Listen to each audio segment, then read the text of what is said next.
Hey everybody, it's Standing for Truth. And here it is, the much anticipated debate between Dr. Kent Hovind and A Posteriori Unum. What's the best explanation for the diversity of life? Creation or evolution? Enjoy. For all those who appreciate the work that we're doing here on Standing for Truth, please hit that subscribe button because we are just getting started. Okay, hey guys, we're here again. Thank you so much. This one is going to be a blast. I'm really excited. I want to thank Dr. Hovind for joining us, as well as Esteban here, who goes by A Posteriori Unum. Tough one to say. I hope I said it right. So we'll get right into it. We've got a formal debate. We'll have opening statements, rebuttals, a short discussion, and a short closing with some Q&A. So without further ado, I'll hand it over to the evolutionist, who would be Esteban, who can start off with his opening statement. Yes, hello. First, before I begin, I'd like to thank I Am That I Am for hosting, Standing for Truth for setting this all up and moderating, and for Kent Hovind for taking the time out of his day and agreeing to do this after a couple of failed attempts a few months ago to have a debate on the Non Sequitur show. I also want to thank Standing for Truth for an awesome trailer. You definitely flattered me quite a bit, and I'm thrilled that you found a picture of me at this year's Ark Encounter protest with Aaron Ra. It was a pretty special day. Anyway, about me, I am A Posteriori Unum, but since that is a mouthful, everyone can call me Esteban. That's my pseudonym for all online interactions. I'm an atheist and very interested in science and philosophy, and I try to be an honest interlocutor, and I'm always glad to be given the opportunity to spread a little bit of skepticism and rationality. That being said, I'll start by clarifying that despite the fact that I'm not a biologist, my goal today is to show that biology overwhelmingly supports evolution as the best explanation for the diversity of life on Earth. And I intend to illustrate that all the evidence we have available shows that living things as we see them now did in fact evolve from a common ancestor and were not created by some sort of god or universe creating pixies.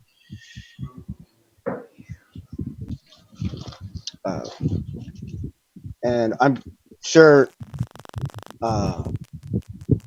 you, Mr. Hovind, are very familiar with at least the word, the law of monophyly, that states that no organism can outgrow its heritage. You say that we evolutionists say that, for example, a dog produces a non-dog, when you know and I know that we do not say that at all. It is quite the opposite. This is a straw man of evolution that has been pointed out and corrected a great many times. That I think that it couldn't just be a mere misunderstanding or the result of ignorance of the facts, but that it's a bald face and shameless misrepresentation that you repeat over and over and over. But what I would like to address all the straw men in the room that you repeatedly claim that we evolutionists believe that we came from a rock or something of that sort, a soup, depending on your mood, I suppose. But not one person, not one evolutionist ever that I'm aware of has ever said anything even remotely close to that. And the irony to that is that you literally do believe that humans were created using clay via an incantation spell, which I think is hilarious. You claim that there are 6 different types of evolution. You know this isn't true and it never has been true. there is one scientific theory that explains the biodiversity of Earth, of life on Earth. All the other things you say are part of evolution have absolutely nothing to do with biology. The Big Bang, stellar formation, planetary formations, etc. But I am not correcting you here. You've been corrected already. I'm just pointing out all these straw men and uh, all the misrepresentations of what evolution actually is. Uh, you might point out that I'm addressing arguments that you made in the past and that not what you said here today. Well, to be fair, you haven't said anything here today. So, but correct me if I'm wrong, but you do you do use these arguments. You have used them in the past, and if if you say that you no longer hold that point of view or whatever, then feel free to correct me on any of those that uh, any of the straw men that you no longer make.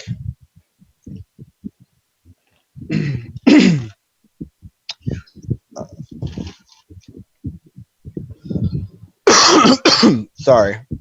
And then I'd like to talk about this idea of evolutionism. It seems that you want to say that belief in evolution is religion, and being so, you're implying that it's somehow false, that we believe in it without evidence, which, I mean, that means we would pretty much be on the same page there, because if it were a religion, I would say, yeah, it's probably false, and it's probably believed based on no evidence. But what else is a religion? Creationism, Christianity. So by that chain of logic there, if I were to concede that it is somehow a religion, despite uh, not fitting the definition of religion in any way whatsoever, then your creationism would fare none the better. One of the major concerns that a lot of creationists have is that they think evolution, should it be true, threatens the idea of God, and that it contradicts what the Bible says, which of course it does. Um, but it doesn't contradict in such a way that it creates this dichotomy that it's either life evolved or a God exists. Uh, and you know that.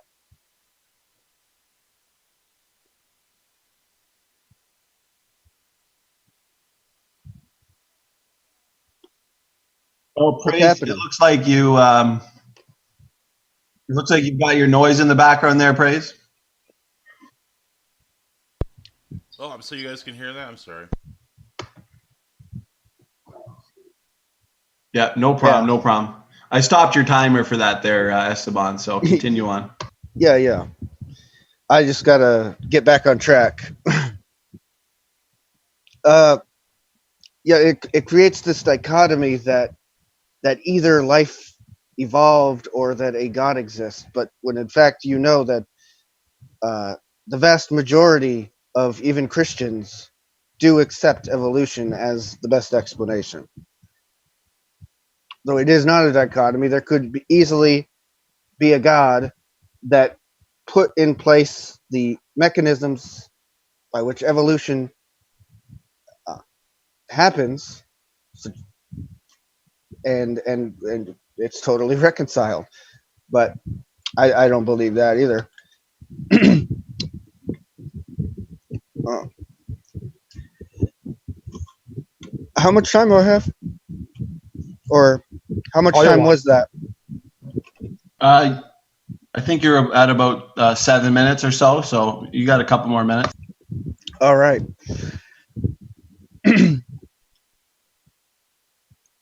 And there is no other approach to learning about the natural world besides science.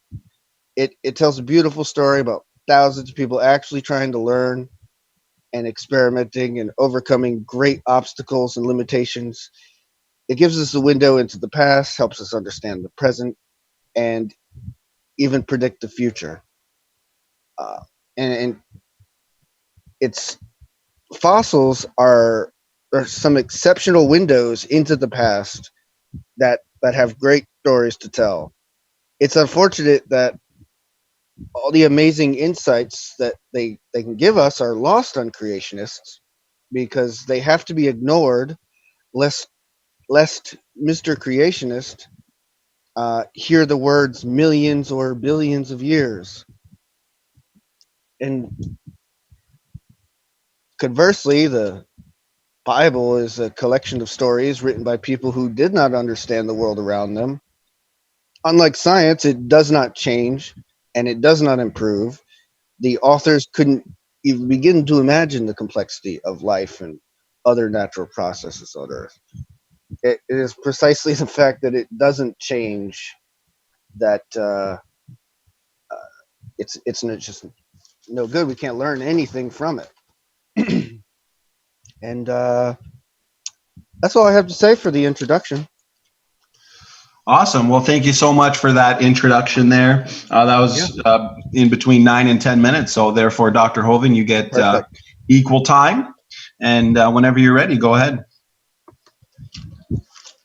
All right. Well, thank you so much. My name is Kent Hovind. I taught high school science and math 15 years in Christian schools and now travel and speak on the subject of creation versus evolutionism. And it is certainly an ism along with the lines of communism, Nazism, socialism, and Marxism, in my humble, totally unbiased opinion. Unum, the united, everybody agrees. A Posteriori is the name you've chosen, which means related or derived by reasoning, observed facts. I guess I'd be curious, have there been any observed facts where any dog has ever produced a non-dog, or cat produced a non-cat, or cow come from a non-cow? Has any farmer in the history of the world ever observed these facts, or is this something you believe? It is your religion. I didn't know much about you, Esteban, and I see you have two pseudonyms. You don't ever give your real name. I don't know why you don't do that. My name is Kent Hovind. Okay, here you are with Mr. Nelson at some kind of rally there, and a couple of other folks who claim to be atheists. Let's see, Proverbs 13. He that walketh with wise men shall be wise, but a companion of fools shall be destroyed. You claim you're going to, what's this first word here, Esteban? Something under religion, something we can find a cure. What's that word on your T-shirt? Go ahead and interrupt me here. Together we can find a cure. Good. Hey, I will work with you on finding the cure for evolutionism. It is a religious belief. It is an evil religious belief. Let's work together and find a cure. Okay, my position is very simple. God made the entire world in 6 days about 6,000 years ago. If that's, I think all the scientific evidence points to that. I think that's the only way it works biologically. In biology, certain animals have to have each other to survive. There's thousands of relationships where they have to have each other, symbiotic relationships. You have it between plants and plants, between plants and animals, between animals and animals. I don't think it's possible to give a definition of a system that'll work without everything being created in 6 days. The Bible has the plants made on one day, and they breathe in CO2 and give off oxygen. Animals made a couple days later, and they breathe in oxygen, give off CO2. Symbiotic relationships. I defy somebody, including you, to find an explanation for how this could evolve slowly over millions of years without resorting to a story. Where is the scientific evidence? Science deals with things we can observe, study, and test. Where is not a story about how it might have happened long ago and far away? I would like to see this happen. Where is the science, which is things we can observe, study, and test? So my goal is to present the truth and expose error, to strengthen the faith of the believers, to win the lost to Christ, including you, and to convert you to the Bible position and to Christ if need be. You claim you're an atheist. I don't think that's possible to be an atheist. I doubt you know everything, and you would have to know everything to know God doesn't exist. You'd have to be in all places at all times at the same time to prove there's no God. That is just simply not possible. You're probably more agnostic, which means ignorant, don't know, but you cannot possibly actually be an atheist, Esteban. You might want to rethink about your title there. Science, definition of science, systemized knowledge derived from observation, study, experimentation, etc. I think all the science says dogs produce dogs, no exceptions. And you say I've been corrected on this a bunch of times. I've never been corrected. People have made statements, but it wasn't a correction. If I said 2 plus 2 is 4 and somebody said, no, it's not, it's 5, we corrected you on that. No, they didn't correct me. They gave an error, and they have given some errors saying that I'm wrong about my position here. I'm not wrong. I'm perfectly correct on this one. Some people try to limit the definition of science to the natural world, which you kind of did in your introduction here. The operation of the world might be understood by scientific discoveries. We can understand how it operates. I have a pretty good understanding of how cars operate, internal combustion engines, be it fuel injection or carbureted Venturi-style injection. I think I could take a test against anybody on the basic understanding of how cars operate. That would have nothing to do with how the car originated or was built. Somebody's shaking their mic or breathing into it. Is that you, Esteban? I want to shut his mic off for a second. Okay. The origin of the world may not be understood by scientific discoveries. How it operates can be understood by science. How it originated is not possible to understand how it happened by science. Not possible. Operation of a computer can be understood by science. The origin of the computer is not explained the same way. You have to have a designer. Somebody has to design the computer. And somebody has to design the origin of life, the origin of the planets, the origin of matter, the origin of time, space. It all has to have a designer. Now, religion, a set of beliefs concerning the cause, nature, and purpose of the universe. This is evolution to a T. I admit I have a religious belief that God made the world. You guys do not seem capable of admitting that evolution is a religious belief. You believe it. You've never observed any matter create itself out of nothing. You've never observed any matter organize itself without an organizer. You've never observed life come from non-life. You've never observed any animal produce a different kind of animal ever. No farmer in the universe will tell you dogs produce anything but dogs. That's all we observe. When they plant corn, they expect to get corn. And you said, well, of course, that's what we predict. Dogs will always produce dogs. Hovind's been corrected. Esteban, your charts in school show an amoeba or a paramecium or some single-celled organism turning into a dog. Was the original, let's call it a paramecium or an amoeba. Was an amoeba a dog?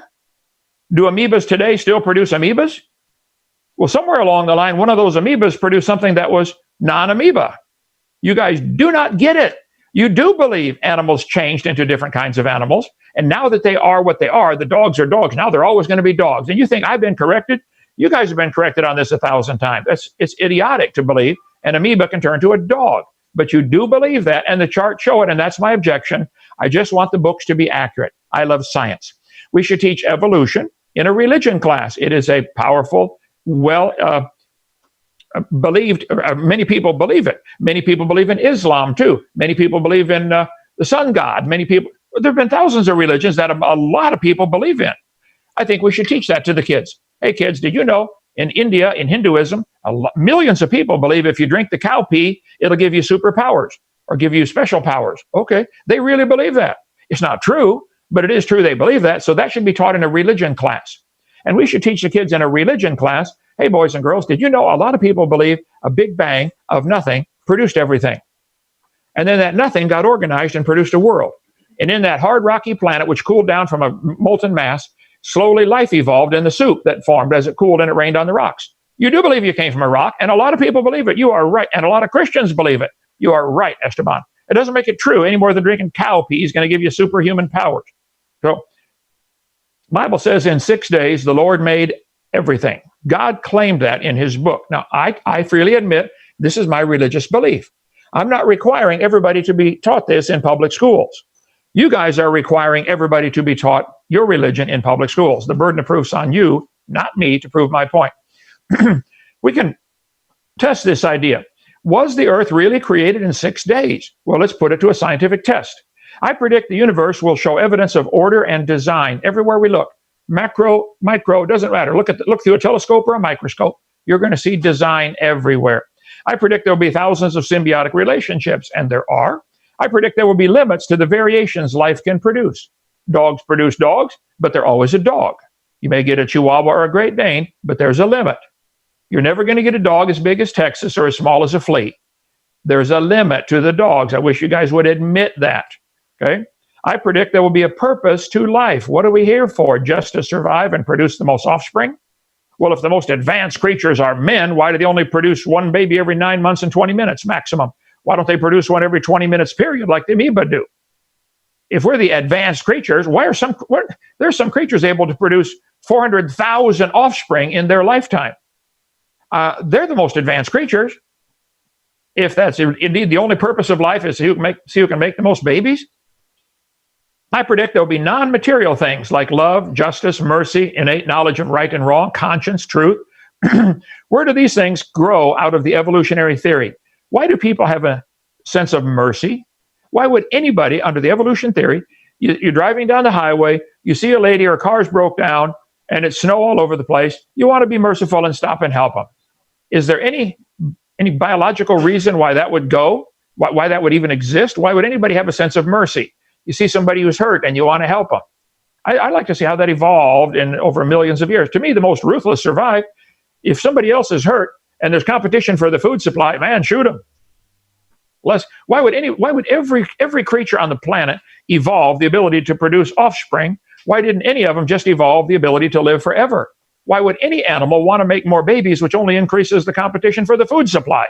That is exact opposite of what evolution really, really believed. I predict there'll be a way to find the creator, like a book. I got a book right here beside me. I'll read it to you, Esteban, if you want to hear it. I predict there'll be an afterlife where you face the creator. The Bible says before the flood, the people lived to be 900. That's what it says.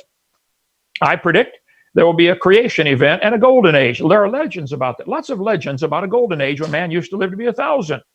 I predict there will be skeletons found of people showing signs of growing a larger brow ridge, which never stops growing as you grow. If you could live past 150 or 200, your brow ridge would get pretty big, like the Neanderthals. I predict there'll be biological problems like wisdom teeth, because we don't live as long now, because our jaws don't get as big. 30 seconds.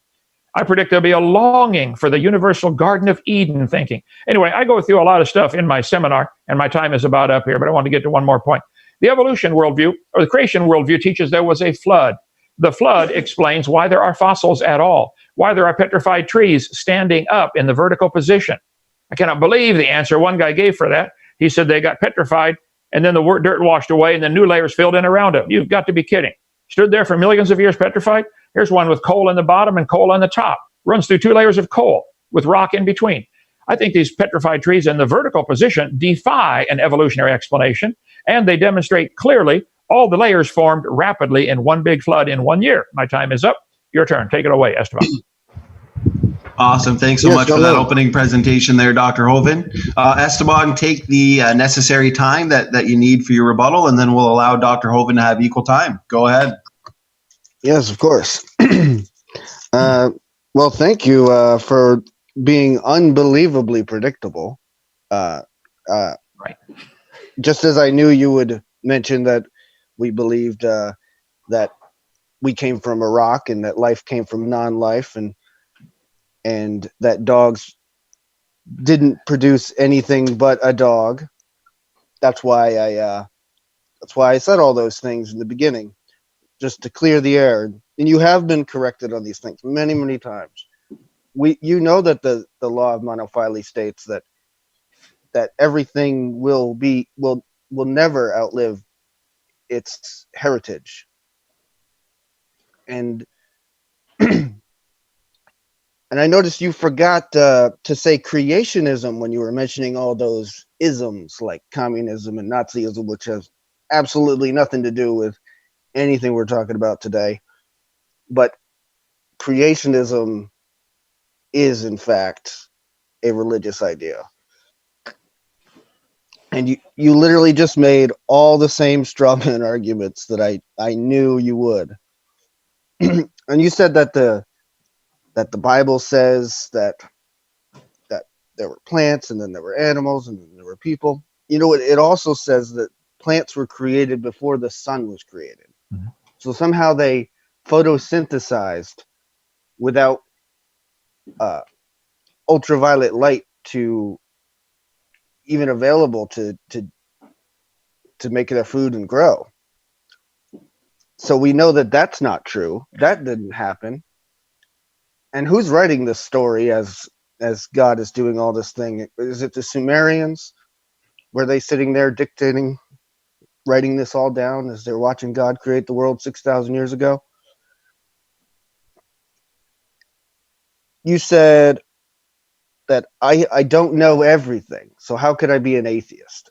Well, I don't need to know everything to know that there is no God. I know that in the same way that you know that there are no fairies, that there are no ring wraiths, there are no bullrogs, because there is absolutely no evidence to suggest any such thing exists. You don't need to know everything in the world. I don't know who told you that in order to be an atheist, you have to know every single thing and to be absolutely omnipotent. I don't subscribe to the whole, oh, I'm an agnostic atheist because I want to cover my bases and I want to, be a little softer on that and not get myself sucked into some philosophical corner. But you could try to put me in that corner if you want. And then you mentioned evolution again about, and you said about I've never seen matter coming out of nothing. Well, of course. And also evolution has absolutely nothing to do with matter coming out of nowhere. Nobody anywhere said anything about that. As far as we know, all the matter in the universe has always existed. We don't even know that. Also, you said it says about life coming from non-life, and I've never observed life coming from non-life. Well, no, of course not. And also nothing to do with the theory of evolution. That would be abiogenesis. I know you've heard this word many times before. and about this argument that you like to make about things becoming something else.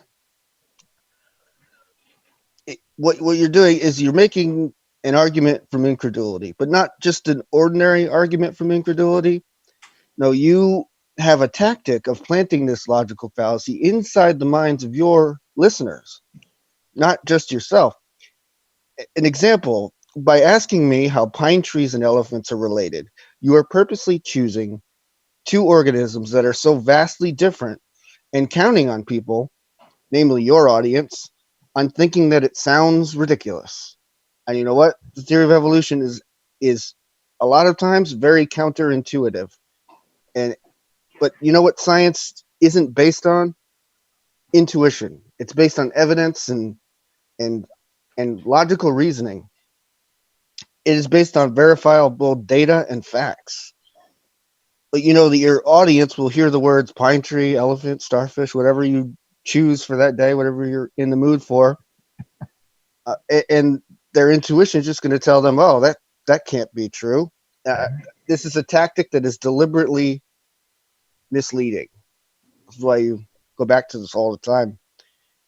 The thing is, you've been saying the things for decades and decades, and your listeners lap all that up. But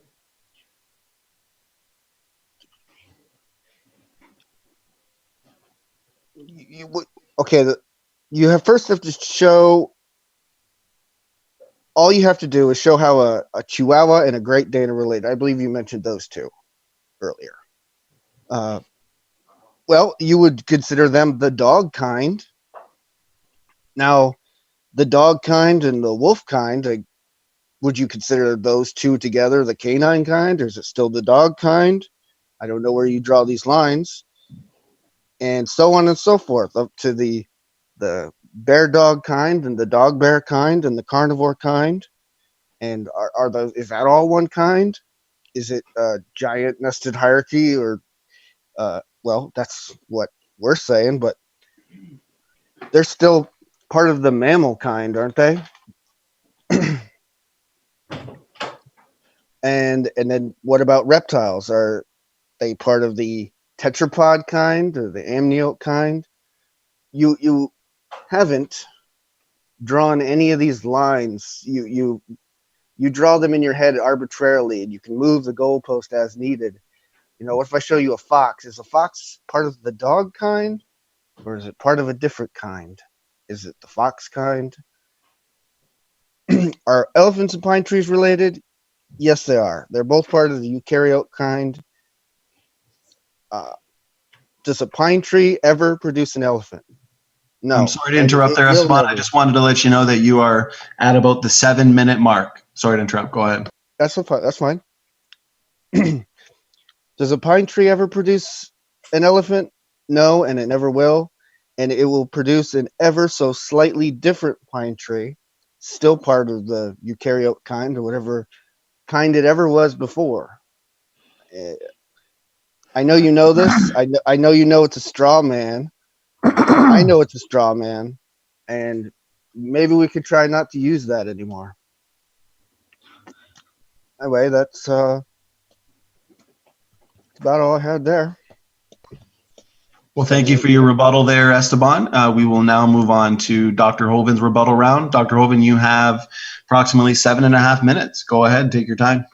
All right. Well, thank you so much, Esteban. I do say that there are 6 different meanings to the word evolution, just to keep it clear, because you guys can continually try to muddy the water. You give evidence for number 6, microevolution variations within the same kind, and then try to get to the students to believe this covers it all, like you just did a minute ago, probably not even realizing it. Are they the same kind? Well, they have the subspecies, Canis lupus familiaris, which is the dog. Then there's the species, which does include the dog and the wolf. Man has been trying for since he's been around, trying to classify animals and to put them in certain categories. For instance, does it have hair on the outside of its body? Well, then let's put it in a category. We try to do the same thing with tools and nuts and bolts and screws. We try to categorize them into different areas. I think that's just a natural human instinct to want to do that. Is our system correct? I don't know. They change things all the time. They that really ought to go in this species over here. Where does a platypus go? I don't know. I mentioned we organize in our shop our screwdrivers in one place, our pliers in another, and our hammers in another. But yet when you get a fencing pliers, which doubles as a hammer, a wire cutter, a bolt cutter, and a crowbar, where do you put that fence pliers at? I don't know, but put it somewhere. I don't think the fence pliers cares where we put it, and I don't think the dog cares where we think it goes. I don't think the wolf cares either. But we've decided to develop a system of classification. Kingdom, phylum, class, order, family, genus, species, developed by Carolus Linnaeus. And it holds up pretty good most of the time. You mentioned about a fox. Does a fox fit into the dog kind? Well, people argue about that. It's certainly a canine, so it's considered in a canine family. But is it in the same? Are all the carnivores canines? Well, no. The cat is in the carnivore family. So where exactly does the biblical kind fit in? Which is it? Is it genus, family, order? In some cases, it might be genus. In some cases, it might be family. Other cases, it might be order. I don't think the animals care where we put them. I think we're trying very hard to divide them, but I think in most of the cases, a 5-year-old can tell you if they're the same kind of animal, and a 5-year-old can tell you a pine tree and an elephant are not the same kind of life form. Okay? So Mr. Nelson, I saw you with your picture of you with him there, thinks that all life forms are related because they're eukaryotes. Well, that's the domain, eukaryotes, which includes flowers. Do you think flowers, let's take roses as an example, are roses related to dogs because they're eukaryotes, because they have a cell which has a nucleus wrapped in a membrane? Well, in that case, I could say sailboats are related to cars and bicycles because they have metallic nuts and bolts and screws. Well, that proves they're related. This is the kind of stupid logic you guys resort to. Of course they're related. They're both eukaryotes. That was Mr. Nelson's response. You've got to be kidding. That's an answer. All eukaryotes. So I want to cover a couple things here. This 457, I got 10,000 slides here. Science comes from the Latin word scientia, which means knowledge. We know dogs produce dogs. We do not know dogs and elephants are related. We don't know that. You can believe that if you'd like, but it's not something you can know. Science means knowledge. Science, knowledge about or study of the natural world based upon facts learned through experiments and observation. All right? Accessed a couple days ago. I agree. All experiments tell us dogs produce dogs. If you wish to believe otherwise, you can believe whatever you want to believe, but that is your belief. It is not a science. We don't observe elephants produce anything but elephants. Nothing. Okay? What is science? Robert Krampf. Repeated, observed, observation, and experimentation. Knowledge from careful study of the structure and behavior of the physical world, especially by watching, measuring, doing experiments. I agree. That is common sense science. I'm going to try to hit some of the highlights that you covered here that I left behind hanging. Let's see. You said you're not a biologist. I understand. I don't know who gets to decide who's a biologist or not. Biology means the study of life. I suppose you can get a McKinsey 5-year-old brings in a walking stick today. She loves to study life. At what point do they get that cherished title of biologist? Okay. And you mentioned about me doing straw man. I have never done that. The reason I'm telling the same arguments that I told 20 years ago is because they're right. 2 plus 2 was 4 or 5,000 years ago, and 2 plus 2 is going to be 4 in 10,000 years. I don't have to change. You guys say, well, science changes all. Yeah, because you're teaching some dumb stuff and mixing it in with science. Real science doesn't change. Real science doesn't need to change. It's right. It's your evolution religion you're trying to dress up as science. Of course, you got to change it all the time. Now, let's see. Family trees, and you had a bunch of those. Life from, okay, 371. Here we go. You guys do teach life, hang on, or organic or evolution, the origin of life. Nobody knows how life, the first living cell, originated. Nobody knows. Wikipedia talks about primordial soup. There's a gradual chemical evolution of particles that contain carbon in the primordial soup. This is the theory, accessed a couple days ago. Primordial soup, prebiotic soup, hypothetical set of conditions that 4.4 billion years ago where life got started. Okay. Early Earth had a reducing atmosphere. This, by the way, is baloney. Earth has always had oxygen. This atmosphere exposed to energy made soup. The compounds in the soup might have been concentrated at various locations, like oceanic vents. By further transformation, a more complex organic polymer and life developed in the soup.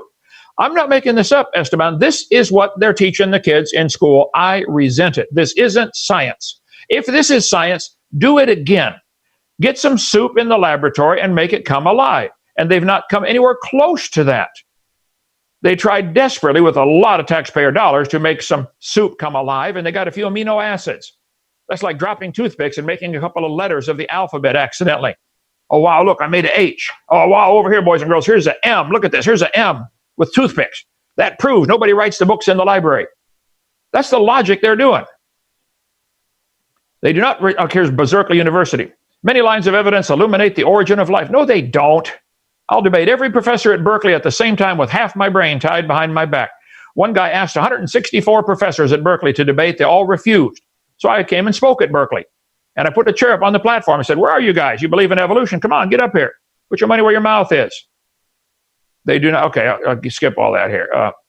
You can learn important hypotheses regarding when, where, and how life originated. This is part of the evolution theory, the origin of life. Now, I know you guys want to limit it to living things once life gets started. I know you desperately want to limit it down to that. Cover all this on my video. Okay, then we cover the macroevolution. Where's the trees of life? Here we go, right? Hang on. My computer is not going fast enough compared to what I would like to say. The books in school do teach that all life forms have a common ancestor. I'll show you. They do believe, you do teach, you want everybody to be taught that we came from an amoeba, which came from nothing, which I think is absolutely ludicrous. Now, if you wish to believe that, that is perfectly fine. Let's see. Oh, I'm in the wrong one here, part 4. Okay.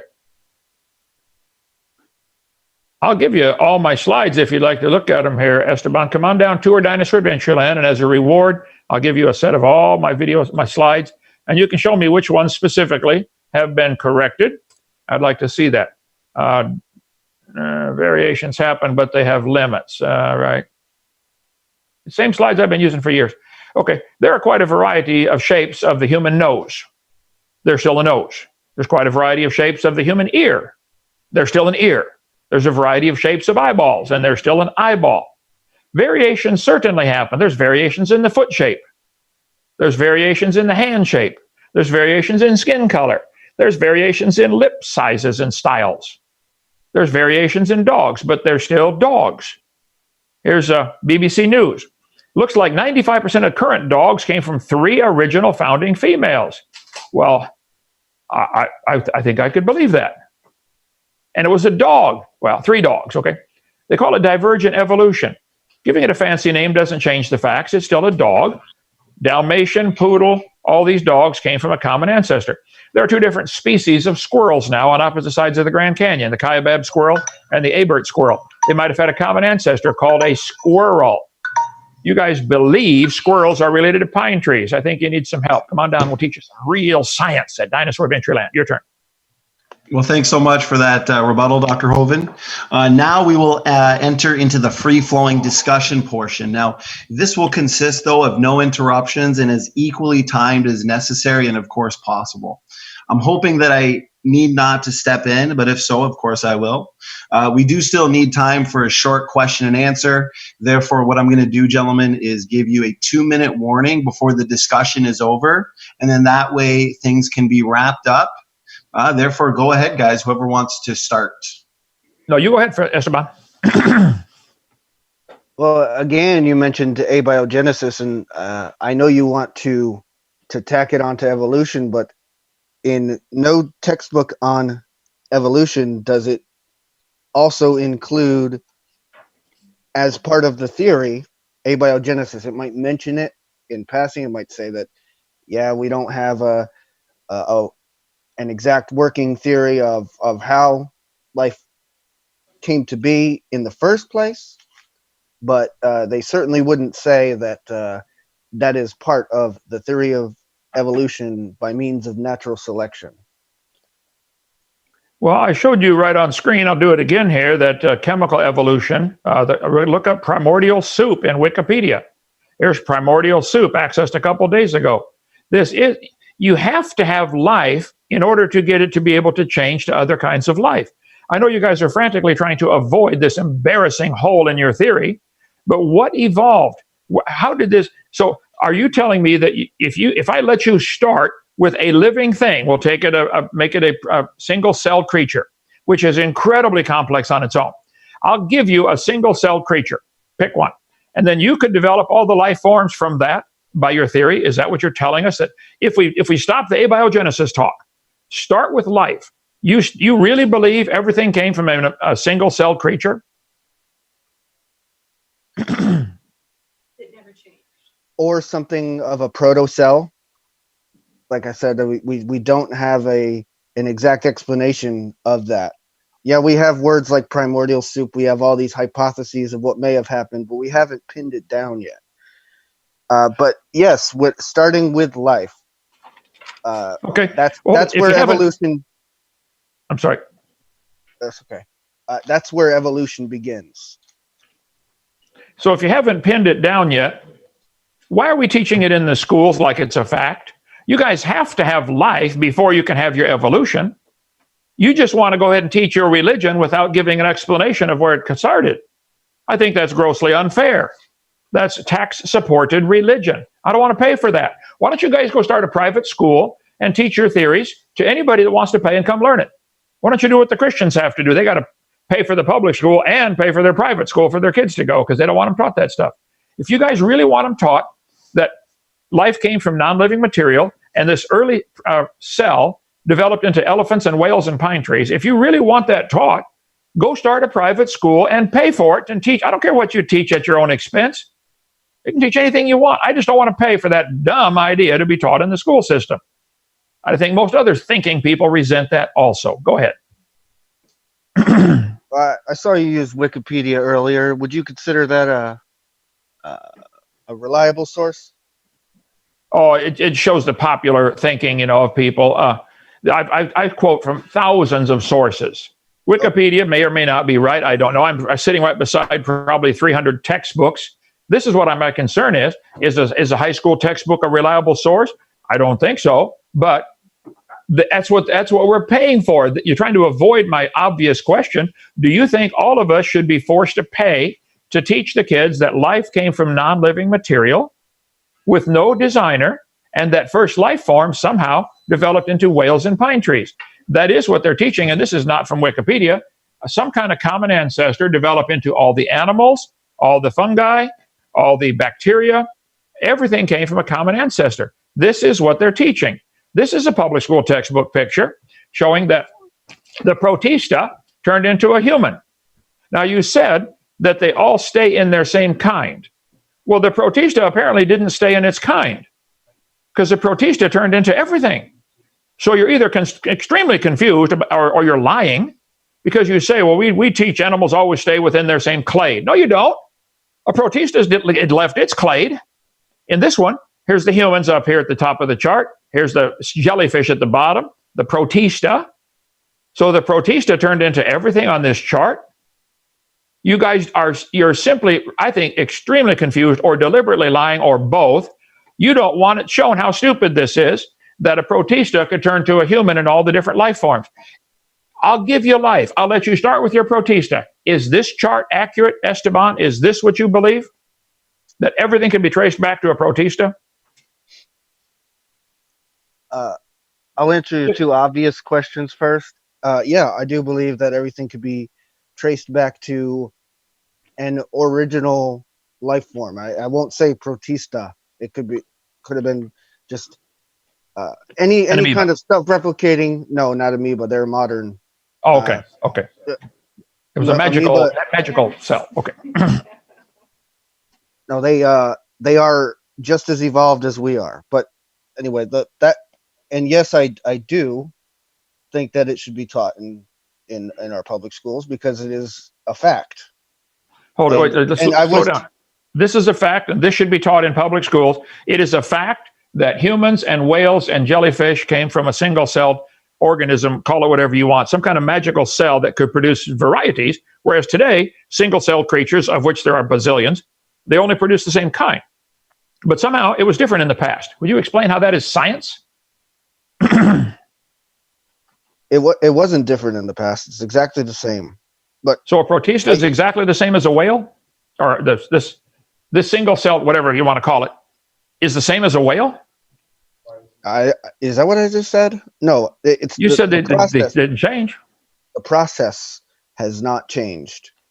The process that turned a single-celled organism to a whale. That process. Where can I see this process happening today? Where is any animal producing anything other than its obvious kind? It won't. You know it won't. That's I know it won't. Bingo. The clades stack up. The clades stack up. Yes, you are. You're a human. You're an ape. You're a monkey. You're a primate. It goes all the way back, and you collect all the things that you were before. So I'm a collection of all of these. Am I a jellyfish too? No, our lineage didn't come from a jellyfish, but if you trace both the jellyfish lineage and our lineage back far enough, it will meet up at one point. So if we all came from a single-celled creature, is your brain just a collection of these chemicals that got together by chance over billions of years? And if so, how can you explain reasoning processes? And maybe you got some chemicals in there backwards, Esteban. Not by chance, but by natural processes, such as natural selection. I think it was a natural process. You chose to have the chemicals in there backwards in this case. You chose to believe that we came from a single-celled organism. That's not science. Why can't you just admit, hey, Kent, you're right. This is something I believe. I cannot prove this. There are plenty of single-celled creatures out there. Go get a laboratory full of them and turn them into a whale again, or turn them into anything else. Where's this? Where can I see them even changing? By the way, where is the 95% dog? If the dogs came from a protista, somewhere along the line, it was a 95% dog and a 94%, 92%. Did all of them die out and all we have today are the 100% dogs? Where is a 95% dog? I'd like to see one. I'm not actually sure I even understand the question of 95% dog. Everything is 100% of what it is at all times. At all times in history, you were always 100% human, I'm assuming. Your children will be human 100%. And their children will be human 100%. But they will be a little bit different. Notice that you don't produce exact clones. You don't produce... I will say that Eric is an awful lot like you, but you do not produce clones. It's a little bit different. You know how this works. I know I do. You know how to read. That's what I'm trying to help you understand. I know how it works. And by the way, the reason why I brought up Wikipedia is not because I didn't think it was a reputable source. It's just that I wanted to make sure that if I gave you the Wikipedia definition of what a religion is, just the brief thing that that would be acceptable to you, It's and then hot. we can compare that to Somebody fix it. we can compare that definition to what we teach in biology, and if it has anything to do with that at all. It says religion is a social, cultural system of design behaviors and practices, morals, worldviews, texts, sanctified places, prophecies, ethics, or organizations that relate humanity to supernatural, transcendental, or spiritual elements. Boy, that's evolution to a T, isn't it? Where's the spiritual element or the supernatural or the social and cultural behaviors and practices and morals? It has nothing to do with any of those things. Well, yeah, morals, you guys would love to avoid that. That's the whole purpose of your religion, is to try to get you away from any accountability to a creator. Do you think when you die, Esteban, you're going to give any accountability for what you've done in your life? Well, I have accountability now. Okay, so if you murdered your neighbor and got by with it and stole all his stuff and he never knew it, and nobody ever knew it, and you got by, nobody ever found out, would there ever be a reckoning for that murder of your neighbor and stealing everything, or is that okay to do as long as you can get by? If the lion can eat the baby zebra and nobody can stop him, well, is that okay? Is it okay? No. The lion thinks it's great, got a free meal. I don't think the mama zebra likes it. I sure don't think the baby zebra likes it. And it's tough. I mean, yeah, you would want to have some justice, and hopefully the murderers get caught and they go to prison. But if they get away with it, then I mean, that's just the way it is. There's nothing you can do about it. Okay. So well, sorry we've left to a lot of interrupt, time. You've accused me of basically lying on numerous occasions. I'd like you to. What's your best specific one you think I'm lying about? I may try to write frantically, but any particular lies you'd like me to defend myself on? That evolutionists say that we came from rocks. I show hundreds of quotes about. Do you believe the Earth was a hot molten mass at one time, 4.6 billion years ago, and it cooled down from a hot molten mass like lava and developed a hard rocky crust? Do you believe that? I can show you in the books if I had time to find it, but there's hundreds of books. That's what they teach. Do you believe the Earth began as a hot ball of rock that cooled off from molten rock? Yes or no? Is the Earth a living thing that reproduces?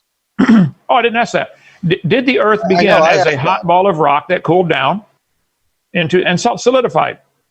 Yes. Okay. But did it then begin to rain? What's that? The counter question to that is: do you believe that the Earth is a living thing that reproduces? Oh, I didn't say. I don't care if it. No, obviously it's not. But you do believe it was a hot ball of rock from a big bang or whatever, and it cooled down, and then it began to rain on the rocks for millions of years and produced ponds of soup of some kind, like I showed you right from quite a few sources, Berkeley University.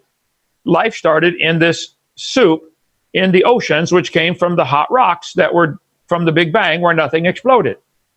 I know you guys don't like it put so simply, but I like to keep it real simple. I don't want to hide behind nothing. You think you came from a rock, Esteban. You really do. 1 minute, guys. 1 minute for the discussion. Right. So do you think that I think that rocks are living things that reproduce? I can't figure out how you think a rock was your great-great-grandpa, but that is what your religion ultimately boils down to.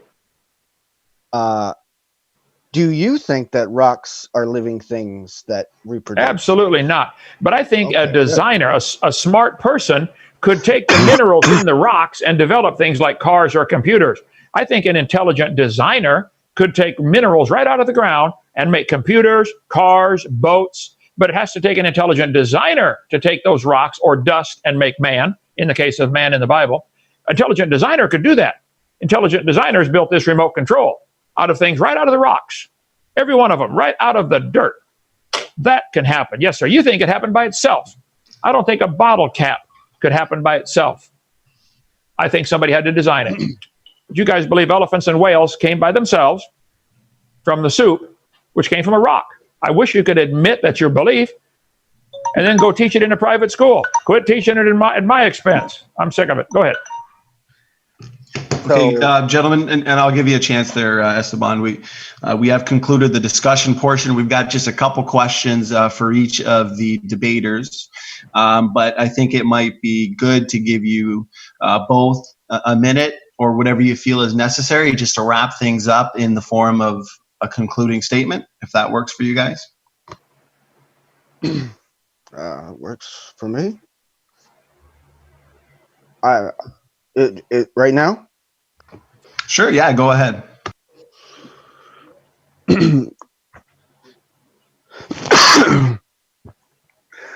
Well, I have attempted to get through to make you understand a simple thing, and the reason for the counter questions at the end is because the two things have nothing to do with each other. Rocks are not reproductive life forms, and so that's not what the theory of evolution is even talking about. That rocks is geology. Things happen, and we're not talking about abiogenesis either. We're talking about already having life. So do I think that we came from rocks? No, I do not. That is a straw man fallacy. If I've ever seen one. And I've tried to explain it in several ways and ask these questions so that it made you think about it. I don't know. It's been fun, though. I lost the page. Awesome. Well, you took about 1 minute there, Esteban, so thanks for wrapping things up. We can now hand it over to Kent for his concluding statements. Okay. Here's a 2005 biology textbook. I have hundreds of them. I have 2018, I think, is my newest. They're expensive, okay? Let's see. The early origin of life experiments. Why is there a whole section in here, how life got started from non-living material, if it's not part of biology? Take it out of the book. Tear these pages out and teach it in a religion class. You want to start with life. I understand why you do, too, because that's a major hurdle. But if it's really not part of biology, this is my objection, Esteban. It's taught in the biology classes like it is part of biology, and it's not. It's a religious belief. I wish you guys would quit being hypocritical.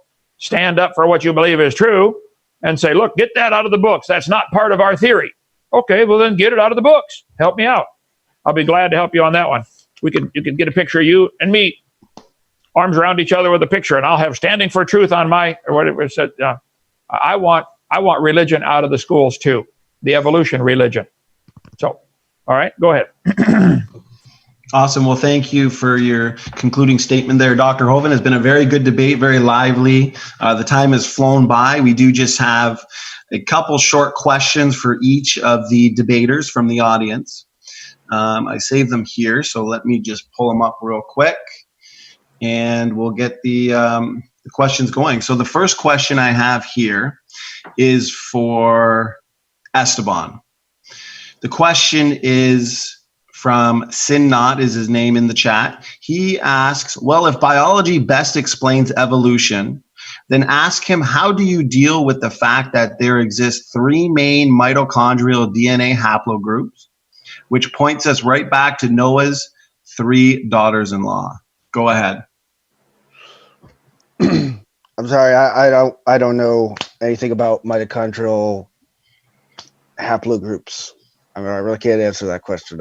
I made it. I said in the beginning, I'm not a biologist. I just understand the overall basic concepts. I have some examples of things. I'm well convinced myself. But I can't answer very specific little questions. You know. No problem. And if the other debater wants to do a quick response at the end of each question, that's okay as well. Yeah, I'm not real familiar with that. I've heard little bits about it, about the mitochondrial DNA going to Noah's 3 daughters, but I'm not asking for that to be taught. I think the evidence, I believe that story is true, that Noah built the ark, and he and his sons and their wives were the only survivors on there, and his wife, Noah's wife, and that all humans came from those 3 reproducing couples. That I believe that's true. And I think real scientific evidence would be unable to refute that, and possibly someday could prove it to be true. But again, I'm not making everybody pay for that to be taught. He wants everybody to pay to teach we all came from a rock. And that is what they teach. Okay? Thank you for your responses, gentlemen. Next question is for Dr. Hovind. He asks, Tony Reed says the hydroplate theory has a heat problem. Is this true? And if so, how would it be solved? That would take hours to explain. On my video series, I talk about Walt Brown's theory, which I think is correct. A hydroplate, meaning the crust of the earth is broken up into plates. And I think everybody agrees it is broken up into plates. Some are moving around the fault lines, etc. I taught Earth Science 15 years. We could talk all day on that if you'd like. Walt Brown says under about 10 miles of rock, there used to be a layer of water, which seems to be what the Bible teaches. And that broke forth and went shooting up to the top along these fault lines. And the plates of Earth, huge trillions of pounds of plates of Earth, slid on this water while it was escaping. Hydroplate. I think that's true. I think it's logical. It's much more logical than thinking all this massive Earth was squeezed into a dot smaller than a period on a page. That's ridiculous. But I think the hydroplate theory, the movement of rock sliding on other rock would produce enormous amounts of heat. I agree. The water would provide one buffering force. The second buffering force, I'm very strongly in the camp of those who believe there was a canopy of ice above the atmosphere, probably 10 miles up. Anybody that's ever sprayed a can of hairspray or spray paint knows when you release pressure, it takes the heat away. It gets cold in your hand. So if the atmosphere was squeezed down to 10 miles and that broke open at the same time, the expanding atmosphere would absorb all that heat. So I think they balanced out. But again, I'm not asking for all that to be taught. I think there's a lot of research been done on the hydroplate theory. So far, I'm not aware of anything scientifically that has proven it incorrect. If you had something heating up the Earth, like raining, latent heat of condensation, when it rains, and you had an expanding atmosphere at the same time, it'd be a canceling effect. Thanks for that response and answer, Dr. Hovind. Esteban, did you have a quick response to that as well? The hydroplate theory, is this a creationist thing? No, it's evolutionist. Well, whatever you just said, it sounded like completely crazy. So I don't know. Maybe I misunderstood you. Okay, well, you know what? We'll go on to the next question then. This one is from Guzman, 1611. Guzman asks Esteban, what is his explanation for the human artifacts and bones found in the South Carolina phosphate beds, which contains dinosaur bones? Go ahead, Esteban. Oh, wow. So specific. I guess, okay. They contain dinosaur bones. What, modern dinosaurs? Like the birds? Human bones have never been found in the same strata as dinosaurs, unless there was an earthquake or some kind of crazy event that turned things up. I don't know anything about this specific case. Again, it's so specific. like I know all this stuff, but so I can't really speak on that specific thing. You know what I mean? I don't want to sound like I think I know everything or anything like that. Humility, you know. Well, thanks for that answer there, Esteban. Did you have a quick response, Dr. Hovind? Yeah, the phosphate beds in South Carolina that were mined out mostly about 100 years ago, they were digging out phosphates. There are many books have been written about it. I've got a couple in my library here about them finding all sorts of strange things in these phosphate beds, including dinosaur, human artifacts, and dinosaur bones have been found together. Esteban, if somebody told you dinosaurs, and I don't mean birds are not dinosaurs. That's one of the really dumbest theories they've come up with. But dinosaurs, giant reptiles, have been found. There's evidence of them living with man from all over the world from many sources. They always lived with man. The Bible says everything was made in 6 days, and the phosphate beds are just one of thousands of examples where there's evidence, physical evidence of them living together. I will point out, I don't think anybody has ever in the world found human bones and chicken bones in the same rock strata. Would that prove humans and chickens did not live at the same time? Would that be a logical conclusion? We got chickens in our yard over here. No, they did live at the same time, but you don't normally find their bones together when a catastrophe, because humans don't hang out with chickens a lot. So the fact that bones are not found together is not an evidence against them living together. I don't know how you guys can't see the third grade level common sense behind that. However, with that said, I will say I think they have been found together, and the Carolina phosphate beds are one of many examples of that. Well, thanks for the response there, Dr. Hovind. This is the final question that we have from Matt Bond in the chat. He asks for Kent. He says, because there is evidence that floods have happened, how does that prove it was a global flood as spoken of in the Bible? Floods and natural disasters happen all the time. Go ahead. Oh, floods happen all the time. I've been through 4 hurricanes, tornadoes. Yeah, it happens all the time. It doesn't prove the Bible at all. I think that there are continent-wide sediment layers like limestone. One layer covers a huge part of the United States. So this would be a really big flood. I think, but see, I'm not asking everybody to pay for my flood story in the Bible to be taught. I think it'd be silly for God to tell Noah to build an ark if it's going to be a local flood. Tell him to move. I think you could move anywhere with 120 years warning. So I think the whole story would be silly if it's just a local flood. Certainly there are hundreds of legends of a worldwide flood. Why would there be 330 now, I believe? Flood legends, creationism.org has a list of them and tells all about them. So I do believe in the worldwide flood. I do believe the Bible story is exactly correct. However, I'm not asking that to be taught at taxpayer expense. Awesome. And did you have a quick response to that, Esteban? I just lost my my train of thought. I did.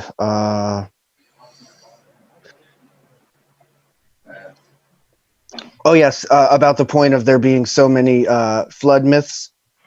I take that as the exact opposite of confirmation. It just means that people copied and pasted. Basically, they're just like change a little detail here, a little detail there. We know this happens, interpolations and then redactions of interpolations, and different stories evolve over time, and then they branch off into different myths and legends, and so that really. And we know people exaggerate a lot. So, yeah, one large flood in one local area could have been a story that really happened, and then it evolved and became 300 different myths. It doesn't confirm a global flood whatsoever. It's been a great debate. It's definitely okay. Well, thank you to both debaters for all your answers to the questions from the audience. It's been a great debate. It's definitely going to be one to remember. Before we shut it down, if the two debaters wanted to plug in their channels, advertise what they're doing, I'm fine with that. Twitter is the only thing I like to plug. I'm going to be. Go ahead, Esteban. What are you trying to do? My Twitter is the only thing I like to plug. I'm going to be starting a channel on YouTube in the near future where we talk about all the stuff that Ken Hovind hates, and hopefully we can make him mad a few times. But other than that, my Twitter is A Posteriori Unum. I suppose they could link that in the description or something for spelling, but that's my Twitter account. And I'm usually on there pretty much every day, so feel free to send a direct message and follow. Yes, my name's Ken Hovind. We have Dinosaur Adventureland in Lenox, Alabama, straight north of. And if you have some final words there, Dr. Hovind, go ahead. Well, sure. Yes, my name's Ken Hovind. We have Dinosaur Adventureland in Lenox, Alabama, straight north of Pensacola, Florida, 70 miles. Our YouTube channel, Kent Hovind Official, Hovind, Hovind, it's a Norwegian name, Kent Hovind Official. Our website, drdino.com. If anybody would like to come by, we can take a tour of our science center where we teach real science, that God made the world. And it's all free. Come on down. We have 10 lakes for boating and fishing, and bring a four-wheeler, sign a paper that if you break your leg, you're fixing it, not me, because you cannot guard against stupid. And so we let stupid people come here and ride their four-wheeler and have a good time up and down the sand dunes. And if you break your leg, we'll haul you to the hospital, but that's about it. Drop you off at the door and let you fix it on your own. So we have a blast around here. We have visitors coming from all over the world to see this place, and we want to teach truth. The truth is, nobody's ever seen a dog produce a non-dog, so it's logical to say maybe God made the dogs, and they produced variations within that kind. The truth is, God made everything in 6 days, and dinosaurs always lived with man. They did not live millions of years ago. Anybody teaches dinosaurs lived millions of years ago is woefully ignorant of the facts. They were just called by different names, dragons or something like that in different cultures. But there's overwhelming evidence of dinosaurs living with man. And I'm just sick and tired of the evolutionists taking over our school system And I think I'm going to make myself a T-shirt, trying to get the religion of evolution out of our schools. Thank you for the idea, Esteban. Come on down, visit Dinosaur Adventureland. Be glad to give you a tour.